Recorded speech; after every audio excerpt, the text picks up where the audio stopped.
Sir, ಈಶ್ವರಪ್ಪನವರಿಗೂ D K brothers ಅವರಿಗೂ ಏನಾದರೂ ಹಳೆ ದ್ವೇಷ ಇದೆಯಾ ಸರ್? ಖಂಡಿತ ಇಲ್ಲ. ಅವರು ನಮ್ಮ ಹಿರಿಯ ನಾಯಕರು, ಈ ರಾಜ್ಯಕ್ಕೆ ಅನೇಕ ಕೊಡುಗೆಗಳನ್ನು ವಿವಿಧ ಹಂತಗಳಲ್ಲಿ ಕೊಟ್ಟಿದ್ದಾರೆ. ಸರ್, ಕರ್ನಾಟಕ ವಿಧಾನಸಭೆಯಲ್ಲಿ ಡಿ ಕೆ ಶಿವಕುಮಾರ್ ಅವರಿಗೂ ಈಶ್ವರಪ್ಪನವರಿಗೂ ಒಂದು ಮಾತಿನ ಯುದ್ಧ ಆಗಿತ್ತು ಸರ್. ಅದರಲ್ಲಿ ನೀನು ಭ್ರಷ್ಟ, ನಿಮ್ಮ ಅಪ್ಪನ ಭ್ರಷ್ಟ ಅಂತೆಲ್ಲ ಈ ಥರದ್ದೆಲ್ಲ ಚರ್ಚೆಗಳಾಗಿದ್ವು.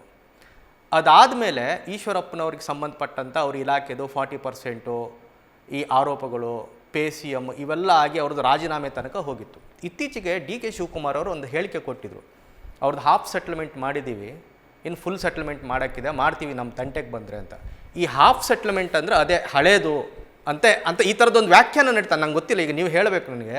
ಈ ಥರದೊಂದು ಚರ್ಚೆ ಇದೆ. ಈ ಹಾಫ್ ಸೆಟ್ಲ್ಮೆಂಟ್ ಪದದ ಅರ್ಥ, ಈ ಹಿಂದೆ ಅವರು ಏನು ಮಾತು ಹೇಳಿದರು ವಿಧಾನಸಭೆಯಲ್ಲಿ ವಾಕ್ಸಮರ ಆಗಿತ್ತು, ಅದಕ್ಕೆ ಕೊಟ್ಟ ಕೌಂಟ್ರ್ ಈ 40% ಇದು ಅಂತ ಹೇಳ್ತಾರಪ್ಪ. ಇಲ್ಲ 40% ಕೌಂಟರ್ ಅಲ್ಲ, ಅವ್ರ ಸರ್ಕಾರ ನಡೆದು ಬಂದಂಥ ದಾರಿ, ಆ ದಾರಿಗೆ ಇವತ್ತು ಅವರು ತಕ್ಕ ಬೆಲೆಯನ್ನು ತೆರಬೇಕಾಗಿ ಬಂತು.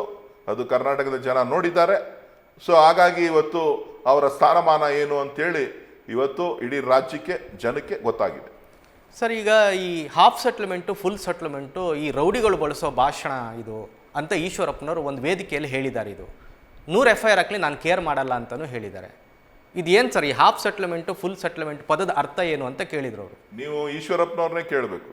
ಈಶ್ವರಪ್ಪನವರು ಭಾಳ ವ್ಯಾಖ್ಯಾನಗಳನ್ನು ಭಾಳ ಚೆನ್ನಾಗಿ ಮಾಡ್ತಾರೆ, ಭಾಳ ಉತ್ತಮವಾದಂಥ ಸಂಬೋಧಿತರು. ಸೊ ಹಾಗಾಗಿ ಅವರನ್ನು ಕೇಳಿದ್ರೆ ನಿಮಗೆ ಎಲ್ಲ ವಿಚಾರಗಳನ್ನು, ಸಂಸ್ಕೃತವನ್ನು ಭಾಳ ಚೆನ್ನಾಗಿ ಕಲ್ತಿರ್ತಕ್ಕಂಥವ್ರು. ಆವಾಗ ಅವ್ರ ಬಾಯಲ್ಲಿ ಭಾಳ ಅದ್ಭುತವಾದಂಥ ನುಡಿಮುತ್ತುಗಳು ಬೆಳೀತಾ ಇರ್ತದೆ. ಅವ್ರನ್ನ ಕೇಳಿದ್ರೆ ಅವ್ರು ಹೇಳ್ತಾರೆ. ಸರ್, ಒಂದು ಸಿಟ್ಟಿಂಗ್ MP ಮೇಲೆ ಗುಂಡಿಕ್ಕಿ ಕೊಲ್ಲಬೇಕು ಅಂತ ಹೇಳುವಂಥ ಆಗ್ರಹ ಮಾಡಿದರೆ ನಿಮ್ಮದೇ ಸರ್ಕಾರ ಇತ್ತಲ್ಲ ಸರ್, ತಾವು ಈಶ್ವರಪ್ಪನವ್ರನ್ನ ಅರೆಸ್ಟ್ ಮಾಡ್ಬೋದಿತ್ತಲ್ಲ, ಯಾಕೆ ಧೈರ್ಯ ಇರಲಿಲ್ವ ನಿಮ್ಮ ಸರ್ಕಾರಕ್ಕೆ?